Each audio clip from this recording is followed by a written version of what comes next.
এমন আগুন যা দুনিয়ার আগুন থেকে ৭০ গুণ বেশি তীব্র হবে। মানুষ তাতে জ্বলে পুড়ে যন্ত্রণায় ছটফট করবে, কিন্তু মৃত্যু ঘটবে না। সেখানে এমন ভয়ঙ্কর ঠান্ডা থাকবে যে মানুষ বরফের মতো জমে যাবে। সেখানে খাবার হিসেবে দেওয়া হবে কাঁটাযুক্ত বিষাক্ত জাক্কুম ফল, যা খেয়ে মানুষ যন্ত্রণায় ছটফট করবে। গ্লাস দিয়ে তাদেরকে পান করানো হবে ফুটন্ত পানি, দুর্গন্ধযুক্ত রক্ত ও পুজ। হ্যাঁ বন্ধু, এটা সেই ভয়াবহ জাহান্নাম যা প্রতিটি অপরাধীকে ফেস করতে হবে।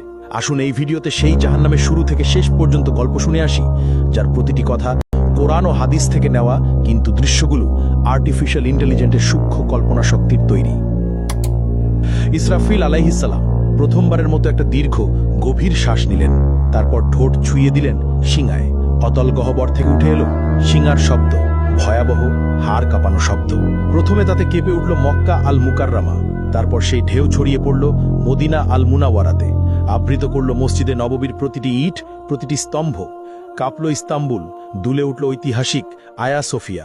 লন্ডনে থেমে গেল বিগ বেনের সময়। নিউ ইয়র্কের আকাশচুম্বী দালানগুলো গর্জে উঠল ভয়ের কম্পনে। টোকিওতে যন্ত্রপাতি ছিন্ন ভিন্ন হয়ে পড়ল। একই মুহূর্তে গোটা পৃথিবীর প্রতিটি প্রান্তে ছড়িয়ে পড়ল সেই বিকট শব্দ। আকাশের তারারা একে একে নিভে যেতে লাগল। সেই দীপ্তিমান সূর্য ডুবে গেল অদৃশ্য অন্ধকারে, আর চাঁদ ভেঙে টুকরো টুকরো হয়ে গেল আকাশের বুকে। মুহূর্তেই সমগ্র মহাবিশ্ব এক বিশাল কবরস্থানে রূপ নিল। নেমে এলো নীরব নিস্তব্ধতা।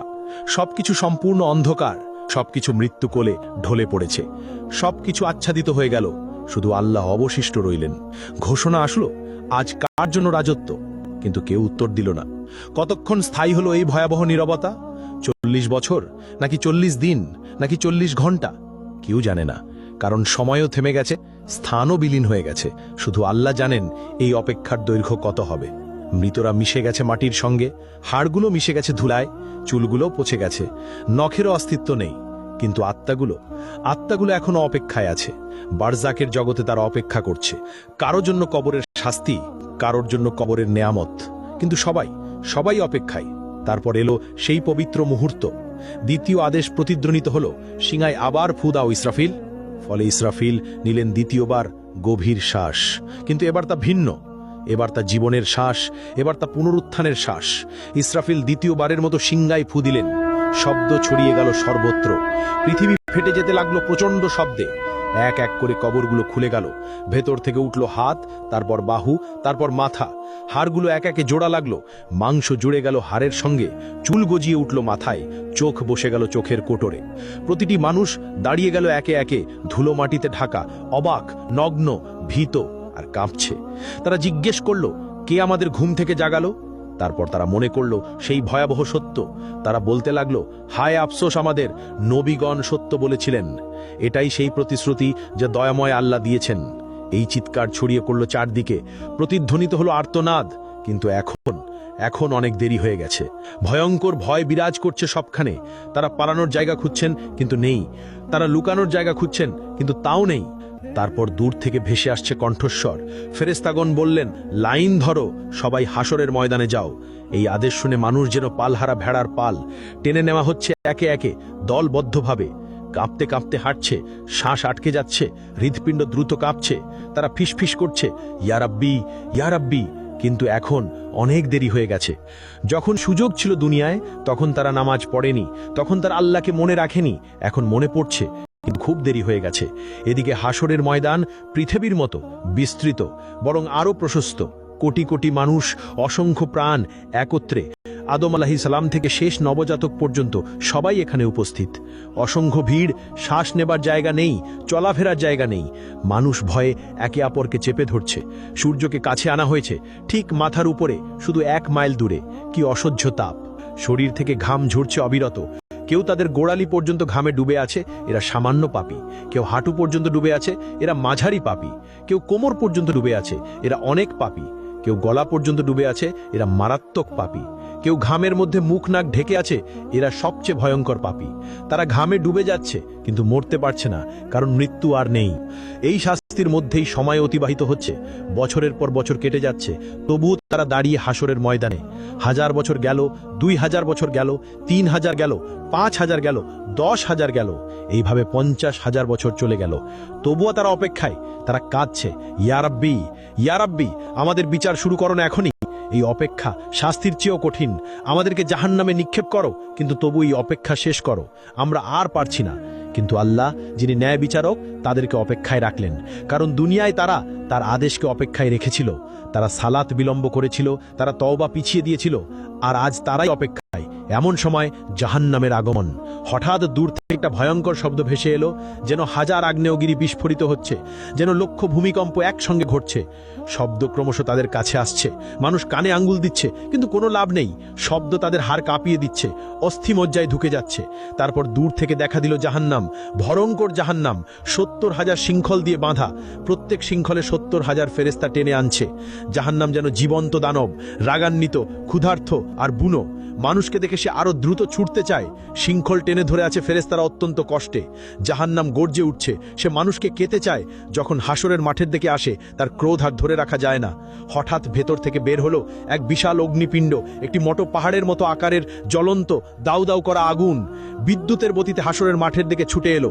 কয়েক সেকেন্ডের মধ্যে মানুষের কাছে পৌঁছে গেল। সেই আগুন দেখে মানুষ পাগল হয়ে গেল। তারা দৌড়াতে লাগলো, কিন্তু কোথায়? সেই জায়গা তো নেই। যেদিকে দৌড়াচ্ছে আগুন ওখানেই, যেদিকে তাকাচ্ছে আগুন সেখানেই। তারা লুকিয়ে যাবার জায়গা খুঁজছেন, নিজেদের মাটিতে ছুঁড়ে ফেলছেন, কিন্তু আগুন থেমে নেই, এগিয়ে আসছেই অবিরত। মাত্র কয়েক সেকেন্ড বাকি, এর মধ্যেই এটি পুড়িয়ে ফেলবে সমগ্র হাসরের ময়দান। কোটি কোটি মানুষ ছাই হয়ে যাবে। কিন্তু সেই শেষ মুহূর্তে আসমান থেকে নূরের ঝলক নিয়ে আসবেন জিব্রাইল আলাইহিস সালাম। তার হাতে একটি ছোট পাত্র, ভেতরে স্বচ্ছ এক তরল পানি। তিনি সেই তরল ঢেলে দিলেন সেই বিশাল অগ্নিখণ্ডের ওপর। সঙ্গে সঙ্গে উঠল ঘন বাষ্প। আগুন তাৎক্ষণিক নিভে গেল, ফলে বরফ শীতল এক পাথরে পরিণত হল। কোটি কোটি মানুষ একই মুহূর্তে গভীর শ্বাস নিল, যেন তারা বেঁচে গেল। কিন্তু এটি শেষ রক্ষে ছিল না। মানুষ হতবাক হয়ে জিজ্ঞেস করল, ওটা কি তরল পানি ছিল? কিভাবে এত ভীতিকর আগুন নিভে গেল? তখন জিব্রাইল আলাইহিস সালাম বললেন, ওটা ছিল তোমাদের চোখের জল। দুনিয়ায় যে চোখের জল তোমরা ফেলেছিলে, রাতের বেলায় সালাতে কাঁদতে কাঁদতে, আল্লাহর ভয়ে, তার ভালোবাসায়, নিজের গুনাহের অনুশোচনায়, কুরআন পড়তে গিয়ে, আজান শুনতে গিয়ে, মায়ের বাবার জন্য দোয়া করতে গিয়ে, এটা সেই পবিত্র অশ্রু। এগুলোই এই আগুন নিভিয়েছে, তোমাদেরকে রক্ষা করেছে, কিন্তু তা কেবল অল্প সময়ের জন্য। তখন মুমিনরা আনন্দে কেঁদে বলল, আলহামদুলিল্লাহ, আলহামদুলিল্লাহ। আর কাফেররা ভয়ে কাঁপবে আরো বেশি, কারণ তাদের কোনো অশ্রু নেই, ফলে তাদের রক্ষাকারীও নেই। অতঃপর হিসাবের সময় এসে গেল। নাম ধরে ডাকা হচ্ছে একে একে। যার নাম ডাকা হয় সে কাঁপতে কাঁপতে আল্লাহর সামনে আসে। ভয়ে হৃৎপিণ্ড ফেটে যাওয়ার মতো অবস্থা, শ্বাস বন্ধ হয়ে আসে। মহান আল্লাহ তার হাতে দেন হিসাবের বই। এটাই জীবনের চূড়ান্ত সিদ্ধান্ত। যে সৎকর্ম করেছে তার বই ডান হাতে দেওয়া হয়। সে আনন্দে বলে ওঠে, নাও পড়ো আমার হিসাব। আমি নিশ্চিত ছিলাম আমাকে হিসেব দিতে হবে। আর যে মন্দ কর্ম করেছে তার বই দেওয়া হয় বাম হাতে, পেছন দিক থেকে। সে উন্মাদ হয়ে চিৎকার করে ওঠে, হায় আফসুস, যদি আমাকে বইটা না দেওয়া হতো, যদি আমি আমার হিসেব না জানতাম। তখন মানুষ ভয়ে হতাশায় মিথ্যা বলল, ইয়া রব, আমি কিছুই করি নাই। ইয়া রব, আমি জানতাম না। ইয়া রব, আমি নির্দোষ। ইয়া রব, এটা আমার ছিল না, আমি খেয়াল করিনি। তখন আল্লাহ বললেন, মিথ্যা বলো না, তোমরা সত্য লুকাতে পারবে না। সবকিছু লেখা আছে, সবকিছু সংরক্ষিত আছে। তখন হঠাৎ মানুষের মুখ সিল করে দেওয়া হলো, কিন্তু মানুষের হাত কথা বলতে শুরু করলো। মুখ নেই, কিন্তু শব্দ আসে। ইয়া রব, এই হাতে সে টাকা চুরি করেছে। ইয়া রব, এই হাতে সে হারামে হাত দিয়েছে। ইয়া রব, এই হাতে সে জুলুম করেছে। পা সাক্ষ্য দিল, ইয়া রব, এই পা দিয়ে সে দৌড়ে গিয়েছে গুনাহের পথে। ইয়া রব, এই পা দিয়ে সে গিয়েছে জুলুমে। ইয়া রব, এই পা দিয়ে সে যায়নি মসজিদে। চোখ জানালো, ইয়া রব, এই চোখ দিয়ে সে হারামের দিকে তাকিয়েছে। ইয়া রব, এই চোখ দিয়ে সে নোংরা ছবি দেখেছে। কান বলে উঠল, ইয়া রব, এই কান দিয়ে সে হারাম শুনেছে। ইয়া রব, এই কান দিয়ে সে গীবত শুনেছে। জিভা বলে উঠল, ইয়া রব, এই জিভা দিয়ে সে মিথ্যা বলেছে। ইয়া রব, এই জিভা দিয়ে সে গীবত করেছে। ইয়া রব, এই জিভা দিয়ে সে গালাগাল করেছে। মানুষ হতবাক হয়ে গেল। নিজের অঙ্গ প্রত্যঙ্গই তাকে ধোঁকা দিচ্ছে। তারা আক্ষেপে নিজেদের চামড়াকে বলল, তোমরা কেন আমাদের বিরুদ্ধে সাক্ষ্য দিলে? তারা উত্তর দিল, আল্লাহ যিনি সবকিছুকে কথা বলান, তিনি আমাদেরও কথা বলালেন। এভাবে সত্য প্রকাশ হয়ে গেল পুরোপুরি। কিছুই আর গোপন থাকলো না। সে আর মিথ্যা বলতে পারল না, সে আর অস্বীকার করতে পারল না, কারণ তার নিজের